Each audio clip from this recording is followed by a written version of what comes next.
साक्षी को जॉब करते हुए 8 साल हो चुके थे, पर इन 8 सालों में पहली बार उसे कुछ ऐसा महसूस हो रहा था जिसके बारे में उसने उस दिन से पहले कभी सोचा भी नहीं था। लड़कियों को सदियों से घर रहने और संभालने के लिए क्यों कहा जा रहा है, इसका एहसास उसे तब हुआ जब उसने अपनी आंखों के सामने अपने परिवार को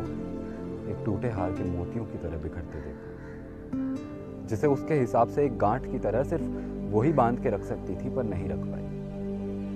रोहन का पढ़ाई में पीछे रह जाना, रूही का गलत संगति में रहना और अंगद का उससे सालों तक झूठ बोलने के लिए वो खुद को जिम्मेदार ठहराने लगी थी, सिर्फ ये सोच के कि अगर वो जॉब ना करती और घर रह के सबका और अच्छे से ध्यान रखती तो शायद हालात कुछ और होते। पर ऐसा नहीं था और ये बात साक्षी की कॉलेज फ्रेंड गीतिका बहुत अच्छे से समझती थी। उसने बहुत बार साक्षी को यह समझाने की कोशिश करी कि उसके घर में जो कुछ भी हो रहा था उसमें उसके ऑफिस जाने की कोई गलती नहीं थी, पर वो तो जैसे ऑफिस से रिजाइन करने का ठान ही चुकी थी। एक दिन अंगद से किसी बात पर बहस होने के बाद साक्षी ने अपने ऑफिस हेड को मेल पर यह कह दिया कि अब से वो ऑफिस नहीं आ पाएगी। और जब अगले दिन अंगद ने उससे पूछा कि वो सुबह ऑफिस जाने के लिए तैयार क्यों नहीं हुई, तो साक्षी ने कहा कि वो अब घर रहकर सबका और अच्छे से ख्याल रखना चाहती है। हालांकि साक्षी सबका अच्छा ही चाहती थी, पर उसका ये डिसीजन ना ही अंगद को सही लगा और ना ही दोनों बच्चों को। घर के बढ़ते खर्चों के चलते साक्षी का अंगद से बिना पूछे ये डिसीजन लेने से